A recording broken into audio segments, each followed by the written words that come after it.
Assalamualaikum warahmatullahi wabarakatuh. Halo semuanya, perkenalkan kami dari kelas 5 TH. Saya Fatimah Zahra. Saya Adilia Febriasari Harahap. Kami merupakan mahasiswa aktif Politeknik Negeri Sriwijaya Palembang, jurusan Teknik Elektro, program studi D4 Teknik Telekomunikasi. Di sini kami akan menjelaskan apa itu reksadana dan obligasi. Di sini saya akan menjelaskan apa itu reksadana. Reksadana adalah instrumen keuangan untuk perorangan ataupun masyarakat yang dikumpulkan ke perusahaan investasi yang dikelola oleh seorang manajer investasi yang dapat berupa saham, obligasi, dan pasar uang. Selanjutnya, jenis-jenis reksadana. Yang pertama, reksadana pasar uang.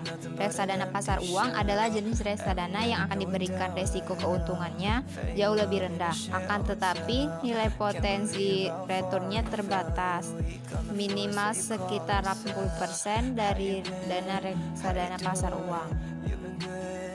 Yang kedua, reksadana pendapatan tetap. Reksadana pendapatan tetap adalah jenis reksadana yang minimal dananya terkumpul sebesar 80%, kemudian dana tersebut akan dikelola ke dalam bursa efek yang bersifat hutang. Yang ketiga, reksadana saham. Reksadana saham adalah jenis reksadana yang akan membuat minimal 80% dana yang terkumpul akan dikelola ke dalam bentuk saham. Keempat, reksadana campuran. Reksadana campuran adalah jenis reksadana yang potensi kerugiannya di bawah reksadana saham. Di dalam jenis reksadana ini akan dilakukan investasi pada dua efek bursa yang bersamaan. Keduanya adalah efek hutang dan efek ekuitas. Manfaat dan resiko reksadana. Manfaat reksadana yang pertama, dana investasi dikelola oleh seorang manajer investasi profesional sehingga investor tidak perlu repot mengelola investasi sendiri. Yang kedua, likuiditas tinggi, yaitu investasi yang dicairkan atau dijual kapan saja dengan menggunakan harga NAV yang berlaku saat penjualan. Yang ketiga, banyak pilihan produk sesuai dengan profil risiko dan tujuan keuangan. Yang keempat, investasi reksadana dapat dibeli dengan modal sedikit. Yang kelima, diverifikasi, yaitu mengurangi resiko kerugian investasi.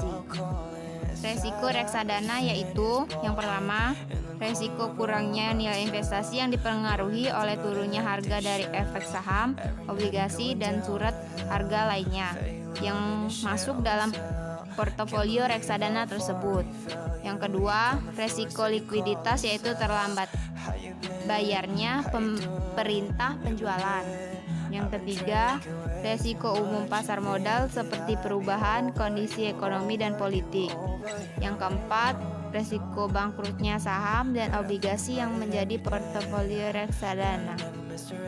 Di sini saya akan menjelaskan apa itu obligasi.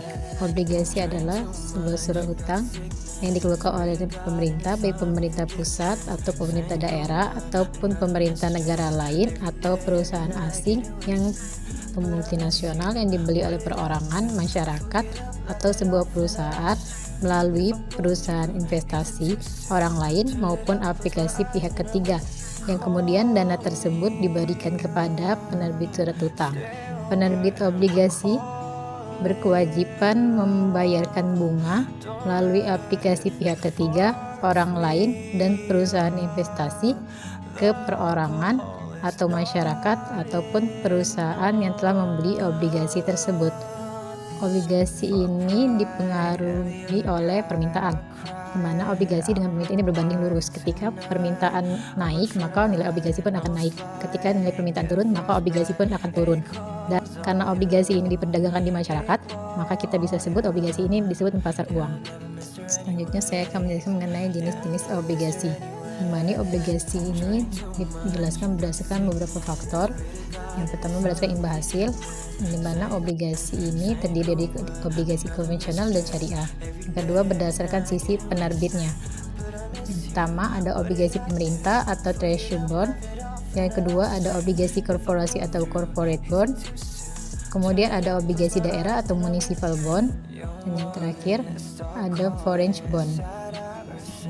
Berdasarkan nominalnya ada obligasi retail dan juga obligasi konvensional. Pembayaran bunga yang pertama ada zero coupon bond, yang kedua ada obligasi kupon, yang ketiga ada obligasi fixed bond, dan yang terakhir ada obligasi floating coupon. Selanjutnya untuk obligasi artinya memiliki kelebihan dan kekurangan yang harus kita pertimbangkan untuk di mana dana kita akan diinvestasikan. Untuk kelebihan sendiri memiliki beberapa kelebihan. Yang pertama, pemberi pinjaman akan menerima bunga obligasi yang nilainya lebih tinggi ketimbang bunga deposito bank. Obligasi ini juga cenderung lebih mudah untuk diperdagangkan di pasar sekunder mengikuti mekanisme Bursa Efek Indonesia atau BLI atau di luar BLI. Selain itu, ada keuntungan berupa capital gain atau selisih harga beli dan jual. Surat utang ini juga bisa dijadikan jaminan kredit bank atau membeli instrumen aktiva lainnya. Investasi obligasi juga terbilang aman karena telah dijamin undang-undang.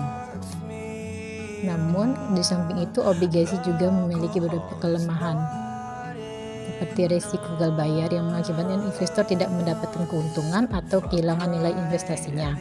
Lalu, ancaman tersebut sering dijumpai pada jenis obligasi yang tidak dilindungi undang-undang. Selain itu, obligasi mudah terpengaruh pada perubahan ekonomi, suku bunga, ataupun kondisi politik.